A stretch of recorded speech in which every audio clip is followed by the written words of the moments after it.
जय श्री राधे। आज हम गीता के 11वें अध्याय का महत्तम श्रवण करेंगे। ये अध्याय बहुत ही महत्वपूर्ण है क्योंकि इसी अध्याय में भगवान ने जब विराट रूप दिखाया था उसका वर्णन किया गया है। तो महादेव पार्वती जी से कहते हैं, गीता के वर्णन से संबंध रखने वाली कथा एवं विश्वरूप अध्याय के पावन महत्तम को श्रवण करो। इसके संबंध में सहस्त्रों कथाएं हैं। इस अध्याय के महत्तम का पूरा वर्णन नहीं किया जा सकता, लेकिन उनमें से एक कथा यहाँ कही जाती है। प्रणीता नदी के तट पर मेघंकर नाम से एक विख्यात बहुत बड़ा नगर है। उसके द्वार और उसकी 4 दीवारियाँ बहुत ऊंची हैं। वहाँ बड़ी बड़ी विश्रामशालाएँ हैं जिनमें सोने के खंभे शोभा दे रहे हैं। उस नगर में श्रीमान, सुखी, शांत, सदाचारी तथा जितेंद्रिय मनुष्यों का वास है, क्योंकि वहाँ पर भगवान जगदीश्वर विष्णु विराजमान हैं। वे परम ब्रह्म हैं।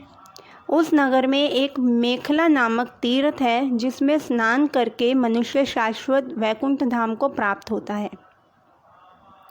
उसी मेघंकर नगर में कोई श्रेष्ठ ब्राह्मण थे जो ब्रह्मचर्य का पालन करते थे, ममता और अहंकार से रहित थे, वेद शास्त्रों में प्रवीण, जितेंद्रिय तथा भगवान वासुदेव के शरणागत थे। उनका नाम सुनंद था।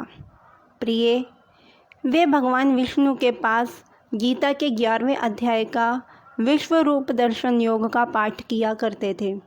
उस अध्याय के प्रभाव से उन्हें ब्रह्म ज्ञान की प्राप्ति हो गई थी।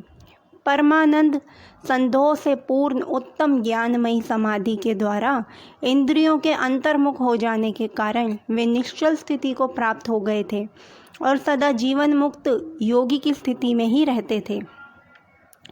एक समय जब बृहस्पति सिंह राशि पर थे तो महायोगी सुनंद ने गोदावरी तीर्थ की यात्रा प्रारंभ की।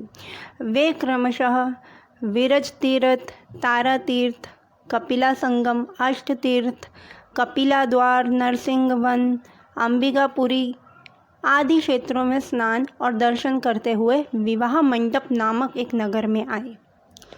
वहाँ उन्होंने प्रत्येक घर में जाकर अपने ठहरने के लिए स्थान मांगा, परंतु उन्हें कहीं भी स्थान ना मिला।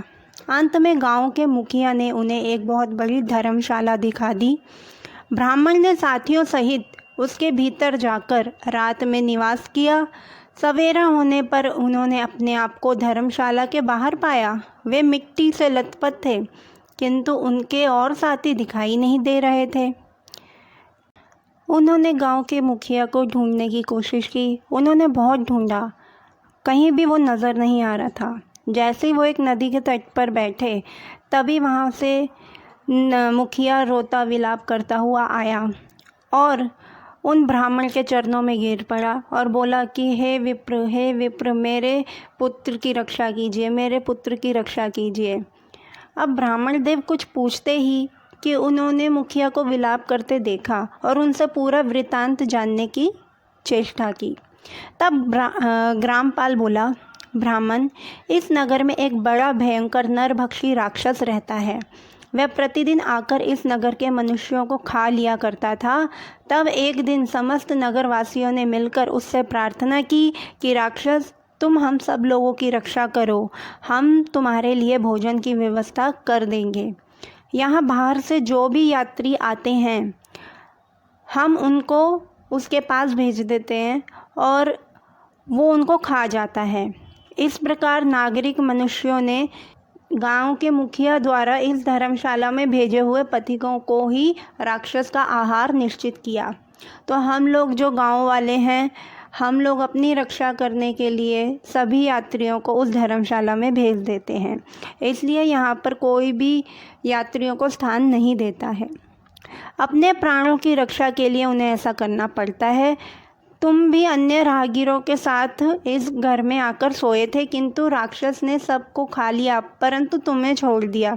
द्विजोत्तम, तुम में ऐसा क्या प्रभाव है, इस बात को तुम ही जानते हो। परंतु इस समय मेरे पुत्र का एक मित्र आया था कल, किंतु मैं उसे पहचान न सका। वह मेरे पुत्र को भी बहुत प्रिय था, किंतु अन्य राहगीरों के साथ मैंने उसे धर्मशाला में भेज दिया था। मेरे पुत्र ने जब सुना कि उसका मित्र उसमें प्रवेश कर गया है, तब वह उसे वहाँ लेने के लिए गया, परंतु राक्षस ने उसे भी खा लिया। इस प्रकार उस राक्षस का संदेश पाकर मैं तुम्हारे निकट आया हूँ। तो ब्राह्मण ने पूछा, ग्रामपाल, जो रात में सोए हुए मनुष्यों को खाता है वह प्राणी किस पाप से राक्षस हुआ था? ग्रामपाल ने बताया, ब्राह्मण, पहले इस गांव में कोई किसान ब्राह्मण रहता था। एक दिन वह खेत की क्यारियों की रक्षा करने में लगा था। वहाँ से थोड़ी ही दूर पर एक बहुत बड़ा गिद्ध किसी राही को मारकर खा रहा था। उसी समय एक तपस्वी वहाँ से निकले जो उस राही को बचाने के लिए दूर से ही दया दिखाते आ रहे थे। गिद्ध उस राही को खाकर आकाश में उड़ गया। तब तपस्वी ने कुपित होकर उस किसान से कहा, ओ दुष्ट, तुझे धिक्कार है, तू बड़ा ही कठोर और निर्दयी है। दूसरे की रक्षा से मुंह मोड़कर केवल पेट पालने के धंधे में लगा है। तेरा जीवन नष्ट प्राय है। तूने दुष्ट गिद्ध के द्वारा खाए जाते हुए इस राही को देखकर उसे बचाने में समर्थ होते हुए भी इसकी रक्षा नहीं की। इससे तू निर्दयी जान पड़ता है। अतः मैं श्राप देता हूँ कि तू भी राक्षस हो जा।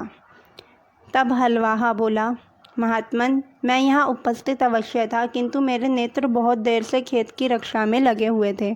अतः पास होने पर भी गिद्ध के द्वारा मारे जाते हुए इस मनुष्य को मैं नहीं जान सका। अतः मुझ दीन पर आप अनुग्रह कीजिए। तपस्वी ब्राह्मण ने कहा, ठीक है, अब श्राप तो तुम्हें लगेगा ही, परंतु जो प्रतिदिन गीता के 11वें अध्याय का जप करता है उस मनुष्य के द्वारा अभिमंत्रित जल जब तुम्हारे मस्तक पर पड़ेगा उस समय तुम्हें श्राप से छुटकारा मिल जाएगा। ये कहकर तपस्वी ब्राह्मण चले गए और वह किसान राक्षस हो गया। अतः द्विज श्रेष्ठ, तुम चलो और 11वें अध्याय से तीर्थ के जल को अभिमंत्रित करो, फिर अपने ही हाथ से उस राक्षस के मस्तक पर छिड़क दो। ग्रामपाल की ये सारी प्रार्थना सुनकर ब्राह्मण का हृदय करुणा से भर आया। वे बहुत अच्छा कहकर उसके साथ राक्षस के निकट गए। वे ब्राह्मण योगी थे। उन्होंने विश्व रूप दर्शन नामक 11वें अध्याय से जल अभिमंत्रित करके उस राक्षस के मस्तक पर डाला। गीता के 11वें अध्याय के प्रभाव से वह श्राप से मुक्त हो गया। उसने राक्षस देह का परित्याग करके चतुर्भुज रूप धारण कर लिया था तथा उसने जिन सहस्त्रों पथिकों का भक्षण किया था, इतने सारे लोग जो उसने खा लिए थे, वे भी शंख चक्र गदा धारण किए हुए चतुर्भुज रूप हो गए। तत्पश्चात वे सभी विमान पर आरूढ़ हुए।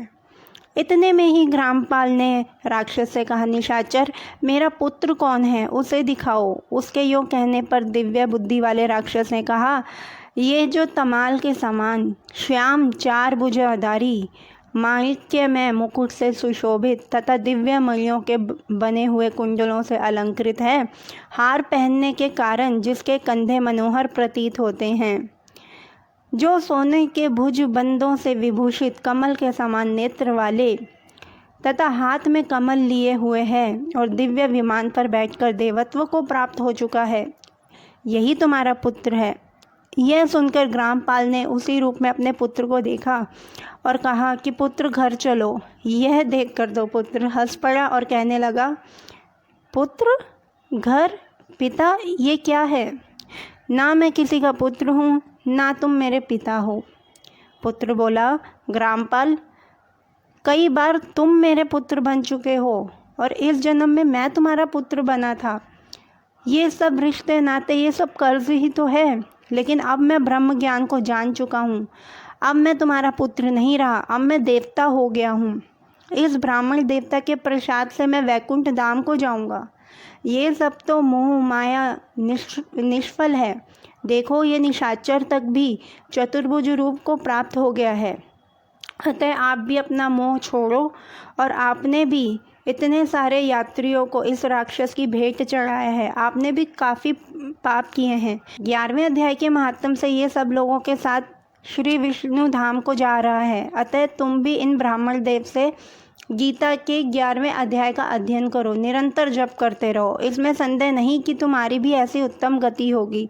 मनुष्यों के लिए साधु पुरुषों का संग सर्वदा दुर्लभ है, वह भी इस समय तुम्हें प्राप्त हो रहा है। अतः अपना अभीष्ट सिद्ध करो। धन, भोग, दान, यज्ञ, तपस्या और पूर्व कर्मों से क्या लेना देना। विश्व रूपाध्याय के पाठ से ही परम कल्याण की प्राप्ति हो जाती है। तुम उसी का चिंतन करो, वह मोक्ष के लिए प्रसिद्ध रसायन है। संसार भय से डरे हुए मनुष्यों को आदि व्याधि का विनाशक तथा अनेक जन्म के दुखों का नाश करने वाला है। मैं उसके सिवा दूसरे किसी साधन को ऐसा नहीं देखता, अतः उसी का अभ्यास करो। महादेव कहते हैं, यों कहकर वह सबके साथ विष्णु के परम धाम को चला गया। तब ग्रामपाल ने ब्राह्मण के मुख से उस अध्याय को पढ़ा। फिर वे दोनों ही उसके महात्म से विष्णु धाम को चले गए। पार्वती, इस प्रकार तुम्हें 11वें अध्याय की महात्म कथा सुनाई है। इसके श्रवण मात्र से ही महान से महान पातकों का नाश हो जाता है। आशा करती हूँ ये कथा आपको पसंद आई होगी। इसी तरह की और कथाएं सुनिए और मेरा चैनल लाइक कीजिए, सब्सक्राइब कीजिए एंड शेयर कीजिए। जय श्री राधे।